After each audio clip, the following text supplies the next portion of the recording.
Ladies and gentlemen, all the hip hop heads worldwide, tengo el honor de presentar al único, inconfundible, the one and only EllMatic, yo. Yeah. Con la colaboración del 90. Welcome back to Fan Talk. I'm your host Selector. Let's discuss the Deutsche Pokal Cup fixture between Gelsenkirchen at home versus Hertha BSC. Before the game even started, there was some animosity between the two coaches. David Wagner, coach of Gelsenkirchen, said it's okay for the game to get a little bit nasty, and Jürgen Klinsmann kind of backed him up and said that, yeah, you know, this is a cup fight, it sometimes can get a little bit nasty. And ladies and gentlemen, as you might know, as you have seen the game, nasty it got. Unfortunately, not in the good way, as in good tackling, back and forth, and a lot of goals, even though we had some of that as well, but mainly nasty because what happened to our center back, our 25, Jordan Torunariga. I'm not going to start out talking about him. I will leave that to a little bit more to the back segment of the show. For now, let's focus on the whole thread of the game, how it went, and then we're going to hit the issues with Jordan a little bit later. So, a lot of changes to start this game, and Klinsmann, as he had promised in the press conference, definitely drew some lessons from our last game against Gelsenkirchen. He did not just change a bunch of the squad around, he actually came out in a completely new formation that we have not seen under him. Something that is a lot more offensive. He came out in a 3-4-1-2 with Jahrstein in goal, Stark, Boyata and Torunariga as the center backs, and then from the right to the left we had Wolf, Skjelbred, Askachiba, Plattenhardt, Meyer is the central attacking mid, and then in front of him on the left Köpke, and on the right Piontek. So this formation alone already looks like Klinsmann is backing up what he said. He wants to go out there and win, and he wants to go out there and take more risk. So it paid off beautifully, at least in the beginning of the game, or the first 70 minutes of the game. The game started out nice. In the 10th minute, we have what you could arguably call our first counter. It ended in a beautiful goal for Pascal Köpke, his first official goal for Hertha. There was a long ball played up to Piontek, and he does exactly what we got him here for. He chests down the ball, holds the ball, pushes it out to the wing where Wolf picks it up. Wolf goes down to the baseline, comes up towards goal, plays a sharp pass to the near post where Pascal Köpke comes in, rushing in, gets it before the defender, and basically just taps it into a really nice goal. I mean, this was a nice counter goal, and Köpke proved that he is the counter striker that he always has promised to be. Great. A little bit later, they have a great chance where they almost score, but our hero of this game, Jordan Torunariga, scrapes the ball off the line with, I mean, when you saw the goal replay, it was a millimeter was missing from them to score. And Jordan saves it, just scrapes it out of there. Beautiful. Which, by the way, they had a similar scene a little bit later in the game that I'm going to talk about. Another thing that I thought was beautiful in the first half, and which I haven't expected and seen in a while, Skjelbred. Skjelbred was dribbling and juking and getting past players like I haven't seen. Usually Skjelbred has been known to us as a ball winner, as a hard worker that runs, closes gaps, and wins us the ball. In this game, he definitely geared up and he started distributing beautifully and started making runs forward, coming into the last third of the pitch, which was beautiful. Then, in the 39th minute, goal by our number 7, our record signing, Christoph Piontek! Oh my god, what a goal. Again, a counter, long ball over the top, arguably a positional mistake by the defender from Gelsenkirchen. Köpke takes the ball with his head, runs down to the left side of the box, lays it off to Piontek, who came with him beautifully. And what a composed finish. The ball came to him. I just saw Piontek standing there for 1, 2 seconds. The defender almost froze in his tracks. He was probably blinded by all those millions and all this quality just appearing in front of him. And then he just, maybe from 10 meters out, he just does this accurate, composed tap in. He just kind of passed it with the inside of his foot, and it just perfectly goes into the corner where the keeper can't get it. I mean, you talk about quality. That was as good as it gets. And I think that this guy that we got is exactly what we need him to be. I mean, that goal, so composed, so much experience. I was blown away. I was like, yeah, let's get it. We got this game in the bag. Let's go. A couple of other highlights. Wolf. I think that this offensive playing style with 3-4-1-2 put Wolf a little bit more forward. He started beating people and winning his 1v1s. He had a hard time in our home fixture in the league against Gelsenkirchen. But in the cup, he was the Wolf. Like when we first got him, when he first joined us, he did exactly this. He was getting up the field, getting past people. Beautiful. I don't know what happened, but I really enjoyed Wolf in this game. Also on defense, our 3 across the back turned into a 5 and even 6 when the wingers started coming back. And Plattenhardt on one side, he mainly came back to fill that gap since he's a left back, but also Wolf coming back. I think that looked really good. It's a system that I sometimes see from the MLS Atlanta United used to play, and I absolutely love it because you're offensive, but then if they have the ball and you force them to slowly build up, you bring back 1 or 2 more guys and you're absolutely solid in the back. Also, we had good crosses. Finally, good crosses in the first half. There were good corners. And we had some accurate, effective long balls forward. Really good. Hertha was playing like she had some balls. Like we were playing really brave. Like we were not scared of anything. It was beautiful. And then we head to the second half. So in the second half, it pretty much continued the same way as in the first half. It was a possession-wise pretty much equal game. We were trying to catch them out on counters. Yeah, we forced them to do slower build-up play.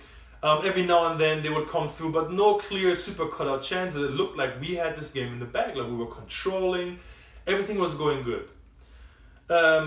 In the 50th minute, it looked like Klinsmann said, guys, I'm not gonna say park the bus, but we're gonna take a little bit more risk out of our game, and we're gonna go even more defensive. Well, I mean, not more defensive, but we were going more defensive than before, right? However, in the 66th minute, and excuse me if I don't recall the whole scene accurately, because over here in the United States, it's a little bit hard. There is no official provider for German Cup games, so you gotta get by through certain means. So what I was watching was a little bit choppy and I couldn't see everything. And unfortunately, this scene I did not see. To me, it looked like there was a tackle that Jordan Torino took somebody out. I don't know if it was fair or not fair. Could have been a foul. But then it looked like he was hit by a lighter that was thrown at him from the stands. And I recall the commentator mentioning that the announcer in the stadium had already said a couple times, hey, stop throwing stuff on the pitch, particularly lighter, which is unfortunately something that they love throwing in the Bundesliga every now and then. Especially some classless, racist fans at Gelsenkirchen. So apparently the Gelsenkirchen lowlifes also racially abused our star center back. Now, I cannot even imagine what it feels like and what it is like if you are at your place of employment, you're going through your day job. I mean, this is their job. They're getting paid to play soccer, right? And you have to listen and hear to this abuse. there is no way for him to go up into the stands and confront a racist, because that would, I don't even know what would happen if that, but that's definitely a no-no. So there is nothing you can do.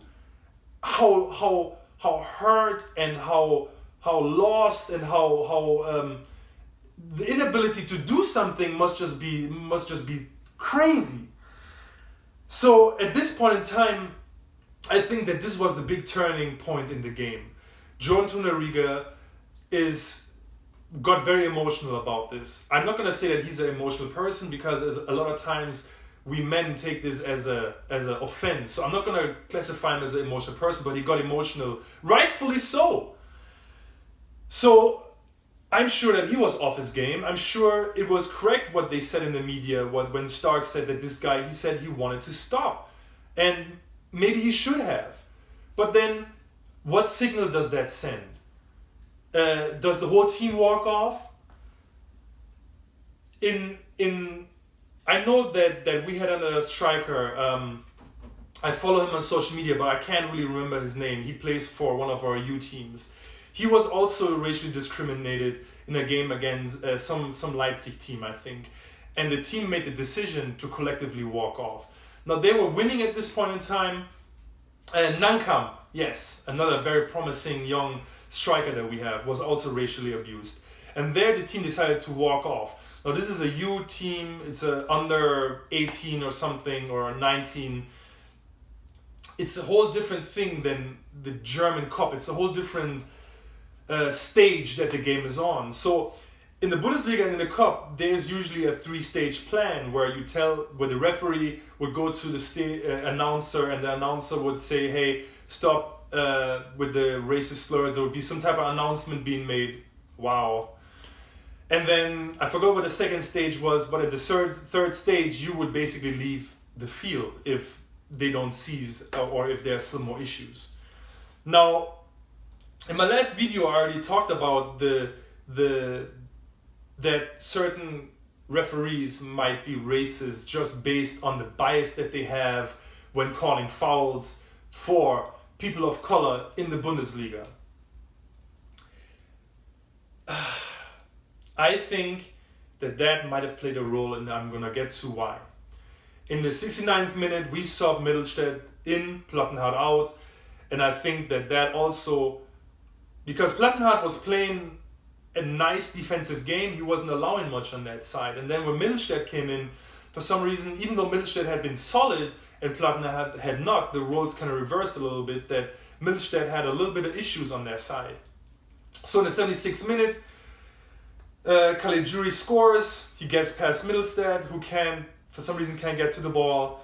And then Jahrstein does not cover his near post good. So you could say a chain of mistakes. First, Mittelstädt doesn't get to the ball, lets him beat him, come to the inside, and then Jahrstein does the mistake and not cover the near post. All right. Clearly, the team was shaken after that. They couldn't find back to the same thread that we had before in the game, and we were swimming. Like in boxing, when somebody gets that one punch and they're just hanging in the ropes. That was basically us. And then in the 81st minute, same thing again. Mittelstädt can't tackle and get the ball from Caligiuri on their side, on the left side of the field. He gets this pass through all of our center backs to their striker Harit, who then scores. All right. In the 90th minute, we brought on Klünter, tried to, in an effort to calm everybody back down, we switched the system to 4 across the back, so we went to a 4-2-3-1. He came on for Wolf, I don't know if I just said that, but it was basically an attempt to calm everything down, bring back some defensive stability, play back on counter, see if we can get a goal in, if not, play out for, play the game and try to get some to the penalties, right?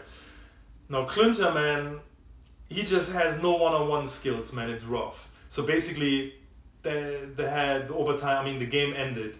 And supposedly, that's when the referee was informed about the racial slurs against Jordan Tunariga. Anyhow, he knew about it, but nothing happened. So we go into overtime. The first overtime starts we actually go back to a 3-4-1-2, switch it back up a little bit, because we bring on Luke Bacchio, who unfortunately doesn't have a chance to make any accents on the game, to have an impact. We completely lost the thread of the game. We just let Gelsenkirchen do their game and play. And then in the 100th minute, another game-altering moment. Torunariga does this beautiful run. Now, Torunariga is a very offensive center back. He moves forward a lot, because he used to be a striker before he came to in the higher levels of men's soccer. That's where he became a center back. So he still has qualities of going forward. He can juke people, he can make those runs. And he did. He went all the way, juked 2-3 people, went down the sideline, and then was rudely and hardly fouled by Mascarell, a player who in the last episode I said I absolutely hate. He's Pepe, he's just dirty, he's a hard tackler. I mean, it's maybe a quality that if he's on your team you could somewhat like, but I don't like this guy. I absolutely do not like him. He takes him out. The ref does not call foul. So Mascarell fouls him, takes him out, clearly yellow to me in my book. And he gets his temper tantrum on the sideline, which I can totally understand. He's emotional. He just got rudely fouled. There was no call for him. He was racially abused. Then the coach from the other team puts his hand on his neck, which he says was a friendly gesture, trying to calm him down. No, why are you touching my player? So John Torunariga takes the crate of water, slams it on the ground, composes him, and goes back on the field. No harm done. Everything is looking alright. And the ref comes over, gives him an unnecessary yellow card, which is his second at this point, and he gets sent off with a 2 double yellow, makes a red. Then he goes to the VAR gets called in or whatever. He comes in to take another look at the scene, and instead of seeing the clear foul, he comes back and gives the coach a red card, which, okay, I can somewhat understand, because why are you putting your hands on my mans, first of all, right? Secondly, to me it looked like after Jordan slammed the crate down, he actually put some weight on his hand, like a fuck you type thing. What are you doing here? It kind of pushes him down to the way where Jordan fights up and brushes off his hand and gives him this sour look. So I kind of see this. But that he doesn't penalize Mascarell? Again, here what I've been saying, there is a bias of the referees against people of color in the Bundesliga. I'm even like, for some reason, every game just gives me more reason to believe this. So at this point in time, I feel like we're man down. It was basically, yeah, we were just trying to get to penalties. In the 104th minute, we bring on Dilrosun for Meyer to try to see if we can get another impulse, a little bit more speed forward. But yeah, the ref messed up from that one call in the 100th minute, and the game just got super nasty. I mean, there was tackles everywhere. It was just out of control. Yeah, and then we have we go to the second overtime, where, what I mentioned earlier, Dilrosun and does a chip, I think, to Piontek, who heads it over to the goal, and I thought, oh my god, he scored. But no, karma, they clear the ball on the line, pretty much similar to we did. And then in the 114th minute, all hell breaks loose. I think it was a corner, probably a poorly played corner. They had the ball and played the ball up to Rahman. He's one-on-one against Askachiba. He does his probably arguably the first mistake in the game. He gets past him. He's a little bit faster than Askachiba, outruns into the goal, tunnels Jahrstein, end of game. Given everything that happened, it was devastating. I was devastated. I mean, the whole situation with Jordan, the whole way how we started into the game, where it seemed like we had it under control. We even did this. We even scored the second goal. Usually Hertha's problem is that we score one goal and then we try to hold on and it's never enough. No, we scored the second goal. We put them away. That was supposed to be it. And no, I mean, all respect to to Gelsenkirchen and their class and whatever, but man, this game could have ended so much different. I feel like if that situation with Jordan wouldn't have happened, the game would have been completely different. Alright, here we are, we're out of the cup, they moved on. Alright, looking at the stats of the game, of course the game ended with 3-2 for Gelsenkirchen. However, a highlight here is that we actually had more shots with 15 versus their 14. Passes, the pass count, I think we played some catch up. We got a little bit closer to our opponents than we did last time. So it was 599 versus 498, so arguably 100 less. Gelsenkirchen looked the average, as everybody usually has, with the 82%. We are slowly creeping up, ladies and gentlemen. We are at 75% successful passing. Yay! Let's keep it up. Let's keep trending upwards. Let me see 78 next game. That'd be good. Possession, given that we were at their house, is fair. It's okay. Tackling, all right. They tackled a lot more. They also got away with a lot of fouls, I think. So maybe that plays into that. Corners, hell yeah. Let's do it. 8 corners, that's a good number for a game versus their 5. Beautiful. I think this is really something that we could build up on. It was a dark day for soccer, given the whole racial abuse scandal. Even more, it was a dark day because Schalke has not yet come officially out and said anything to this. Yes, David Wagner said something on the press conference and also admitted that Mascarell fouled Jordan Torunariga. Well, the game's in the books. There's nothing you can do. It was a hard-fought, hard-lost German Cup. It was entertaining up to the 70th minute or the 66th minute where the whole thing with Jordan happened. We're trending in the right direction. Let's hope that the DFB, the German football Verband, the people, can actually learn from the situation, that there is some stuff being done. I know that there's an inquiry into the whole thing. Let's hope it's fruitful. Let's hope these races get banned. I always say that the collective section, I mean, there must have been fans that heard this, that can identify these people, that can say what they were sitting on. Why do they feel so comfortable doing it around these people? Is the whole section racist? Well, you know what? Ban all of them from away games. Do something. Collectively punish them until the crowd starts policing itself. That's my opinion. I know it's a hard opinion, but you know, I see zero tolerance when it comes to racism in soccer. Pyrotechnic, shooting flares, and you know, all that is one thing, but racism is to me a whole nother thing. Racism has no place in soccer. 100% against it. Jordan Torunariga, I know me and the North American OFC, we stand behind you. We are there for you. We're going to keep cheering on for you. We're going to keep buying your jerseys. We're going to show everybody that the number 25 lives and that we're protecting you, that we're doing everything that we can to support you. And yeah, with a stern look and a strong opinion from Atlanta, Georgia, ha ho he, Hertha BSC. All the hip hop heads worldwide. Tengo el honor de